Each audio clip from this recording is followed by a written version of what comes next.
Ne laissez pas cette génération vous faire croire que la priorité dans la vie, c'est l'argent. La Bible dit « Nul ne peut servir deux maîtres, car ou il s'attachera à l'un et il méprisera l'autre, ou il méprisera l'un et s'attachera à l'autre. » Vous ne pouvez servir Dieu et l'argent.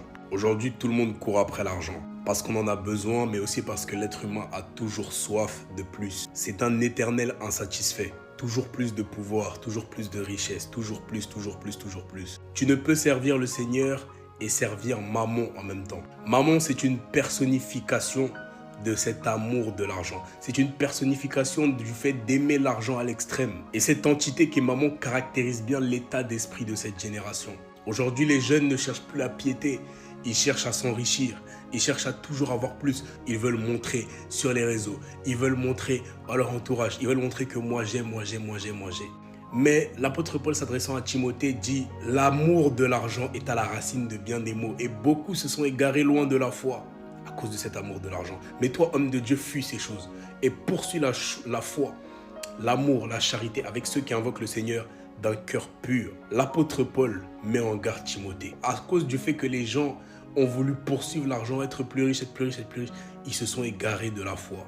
Ça veut dire que Mammon, cette personnification de l'amour de l'argent, la caractéristique de Mammon, c'est qu'il t'éloigne de la foi en Jésus-Christ. Lorsque tu commences à poursuivre Mammon, à ressembler à Mammon, tu t'éloignes de l'essentiel, le royaume de Dieu. Alors ta vie n'est plus guidée par le Saint-Esprit, mais elle est guidée par le désir de s'enrichir toujours plus. Et tu passes à côté du réel but sur cette terre. Ne laissez pas les réseaux sociaux vous vendre du rêve. La Bible dit que Dieu est capable de faire en sorte que vous ayez de quoi subvenir à vos besoins, mais que vous soyez aussi prêts à toute bonne œuvre. Ça veut dire que le Seigneur lui-même est capable de faire en sorte que vous ayez de quoi payer vos factures, de quoi vivre, manger, etc. Et en plus, venir en aide aux autres.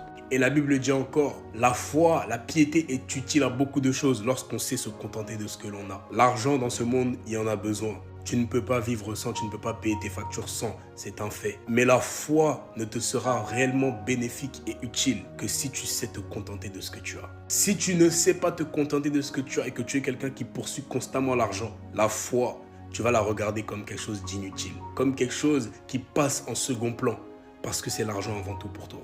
Mais sache que les riches et pauvres finissent enterrés au même endroit. Riches et pauvres finissent tous à la fin sous la terre avec leurs richesses. Il n'y a personne qui emporte ses richesses dans le siècle à venir.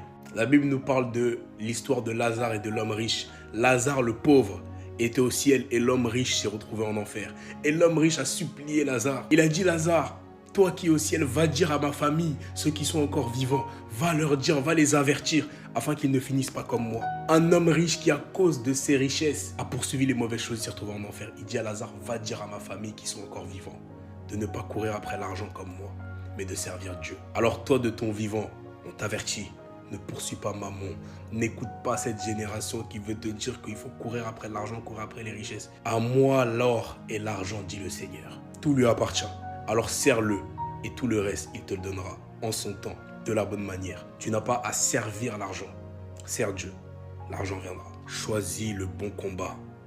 Cours la bonne course. Garde la bonne part. Ne t'égare pas. Parce qu'une fois que tu as emprunté ce chemin-là de l'argent, ça devient une addiction et c'est difficile de revenir sur le chemin de la foi. L'argent ne te sauvera pas, Jésus-Christ te sauvera. L'argent n'est pas parti à la croix pour toi, il n'efface pas tes péchés. Jésus-Christ l'a fait.